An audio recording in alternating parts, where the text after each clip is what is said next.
The Fujifilm X100VI is just like its predecessor, sold out and unavailable. And B&H has only just sent me an update since April. It's now June and they let me know that my pre-order should be expected to be sent out by September 10th. So while waiting for my pre-order to be fulfilled, I bought this camera for now, the Fujifilm XE4. Is this possibly the next best thing, or should I continue to wait for the X100VI? As a Sony fanboy, allow me to share how the reality of owning the XE4 compares to my expectations of owning an everyday camera. You see, lately I've been overworking myself with all this content creation. What used to be a fun hobby and exciting pastime suddenly turned into an overwhelming set of backlogs and toxic routine. As great as it is to have cameras that can do the job, it's even better to have a camera that can continue to spark you joy. Yeah, the iPhone isn't that thing for me. I know, first world problem. As a Sony user, I'm currently using the Sony FX30 and the Sony a7 IV. They're excellent cameras, maybe even too excellent. Every time I shoot with these two, I'm more likely to push those excellent images to images of perfection, whatever that may be. Basically, I just end up editing these photos and videos and also backlogging the rest because I just feel like I'm just overshooting, shooting too much, and yeah, it's just excess. I would opt for Sony's point-and-shoot cameras, but I'm looking for a little more creativity and nostalgia that has left me wanting more than their creative looks feature that they offer. So after a little research, as an alternative to the Fuji X100VI, the Fuji XE4 seemed to fit the description of what I was looking to serve as my everyday camera. And fortunately, I was able to buy a used one on eBay because you can't even find these in the regular market. And because of that, I ended up paying $200 more than the original price. Anywho, as capable as this camera is, I have set rules regarding how I use this camera, so I can prevent myself from overworking myself again. This one camera body is meant only for photos and to be used with only one lens. In this case, it's the TT Artisan 27mm f2.8. I would have opted for the 27mm by Fuji, but it's $400 and out of stock. Unless I really have to, there will also be no editing of photos. I spend much time already organizing and editing photos as well as videos, both personally and professionally. Minutes turn into hours and hours turn into months of backlogs that are probably never going to be edited or even seen. Ironically, between my wife and I, although I'm the one with all the gear, she's the one who ends up taking more photos of us than I do. She doesn't edit any of the photos, she just saves them for memory's sake. With this camera, I want to achieve the same thing and still keep my joy of photography alive. After the first week of using this, I have started to enjoy again. I attached my accessories, programmed my settings, and just started shooting. And whenever I want to share these photos, I just imported it into my Mac, airdropped it to my phone, sent it to my wife, or even shared some of these through iMessage for friends. Easy. The Fujifilm app was just too slow for me. If you don't want to import directly to your computer, I highly recommend an SD card reader that you could use for any of your mobile devices. As I continued on as a proud Fujifilm camera owner, no matter where I went, I brought my camera. The tennis courts, on a date, and even game nights at church. No pressure, just joy. Before I became a victim of gear acquisition syndrome, I was shooting on a point-and-shoot camera and whatever cell phone camera I had at the time. Didn't know what I was doing, I just took pictures, videos, and I loved it. Upon graduating from nursing school, my parents fulfilled my desire to own my very first DSLR camera with the Nikon D7000 with a 35mm lens. I eventually used this camera to take photos for my church's vacation Bible school, and I fell in love with the art even more. I love the look of the images coming straight out of camera, as well as the ergonomic experience of the camera itself with the feedback from the shutter button, and just being able to just manually dial in your settings. It was just so satisfying. Even if I took crappy photos in retrospect, no one pestered me about my photos and how they looked, how I took them, or how I edited them. If anything, they appreciated them.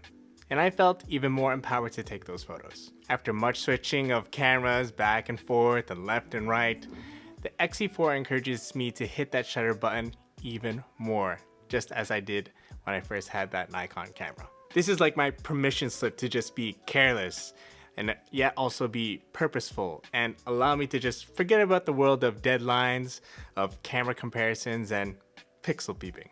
Eventually there comes to a point where people like me don't care about megapixels as well as the burst rate or whether or not this camera shoots 4K. Sure, if you're a professional, yes, get it, got it, good. You need it, this isn't for that. For me, if anything, I'll use things like grid lines and set some film simulations, but beyond that, it's an overpowered point and shoot camera.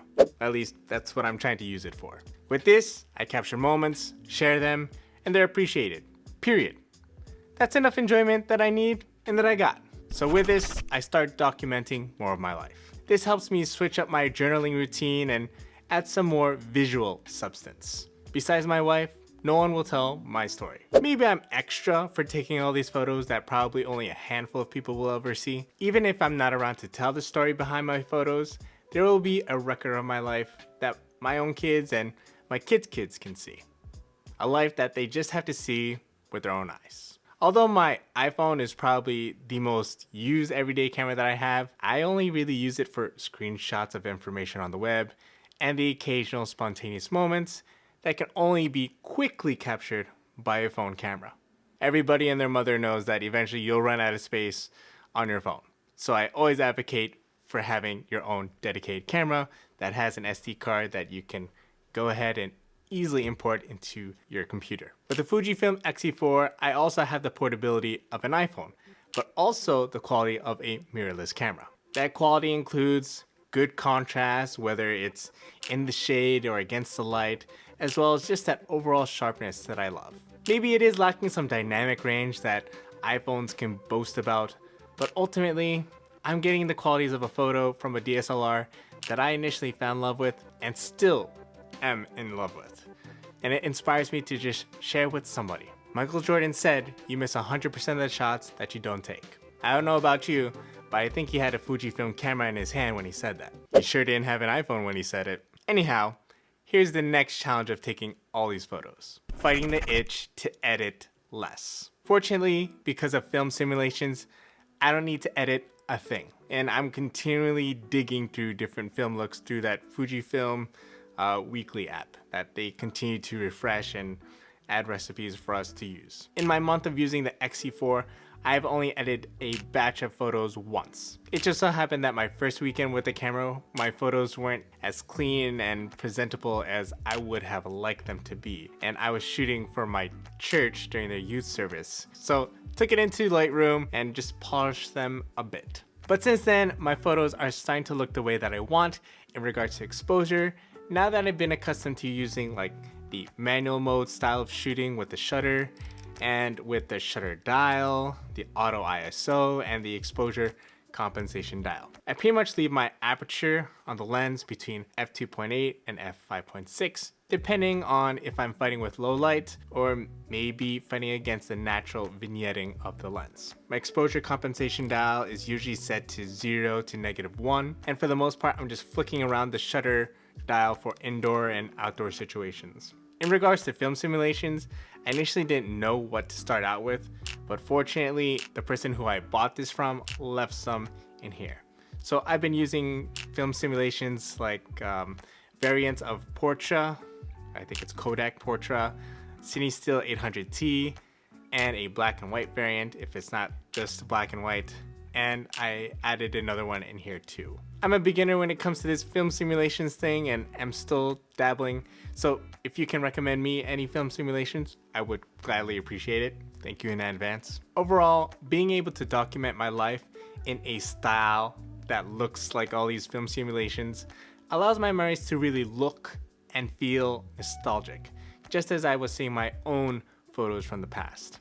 Minolta in the back when we weren't using those disposable digital cameras. As much as I think I would like to review the photos that I take with this, I know I'm going to end up going through the motions of going back through every single one of them, culling them, and editing them down one by one to make sure that everything is just perfect. However, my philosophy with this camera isn't that my photos will be perfect, but rather done is better than perfect. And you know what's better than perfect? Improvement. I need experimentation, trial and error, self-discovery all over again. and maybe you do too. But for clarification, I'm talking about photography and art here, and not advocating for poor life choices. When I take photos with the XE4, yes, it's for enjoyment, for documentation, and art. But you know what gives me the most fulfillment in this craft? It's the exercising of the creative muscle. As much as I consume and create content online, there seems to be a bit of pressure that my work has to look just as professional, polished, and as cinematic as the others. But that's not true. The photos I take, I don't want to only just be for me, but when they can be and when I share them with others, I want them to be in some kind of awe. I want to strike an emotion, and most importantly, give back a sense of time as well as life.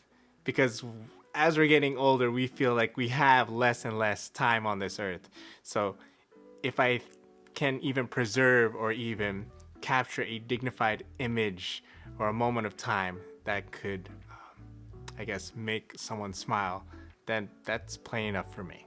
But to do this, I just have to take more and more photos, and every now and then exercise that creative muscle by changing my perspective, compositions, and lighting. I'm not worrying too much about having a zoom lens or changing my focal lengths or switching out my lenses, getting the sharpest images. I'm just using what I got, just like how we first started in the beginning with a point-and-shoot camera and a phone camera. If I had waited to start taking photos until I had something like the Sony a7 IV with a nice 24-70 lens, my photography would still have me more unpolished than if I had been just faithfully using a smartphone camera until I could realistically upgrade. Throughout this video, I haven't spat out a bunch of camera specs to you. But when it comes to comparing two different cameras, should I wait for the X100VI and sell my XE4, or should I cancel my pre-order and just keep shooting with the XE4? Because we're not working with an unlimited budget here, I've got to choose one. And since a camera is more than just their specs, I still want to see and use the X100VI for myself.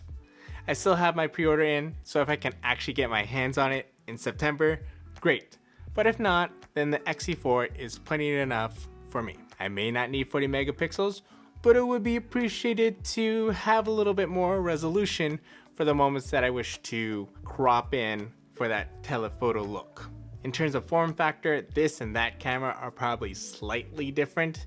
If anything, maybe a little slimmer. Plus the X100VI will have weather sealing, so that's a plus. But other than those things, for my needs, I just want a Fuji camera that has responsive and accurate autofocus, having a slim factor, and the film simulations, I'm good. Right now, the XE4 is the everyday camera that I've been seeking for, and I have no regrets. Until the X100VI gets here, then come back here. If you want to see what accessories that I end up getting for my XE4, check out this video over here.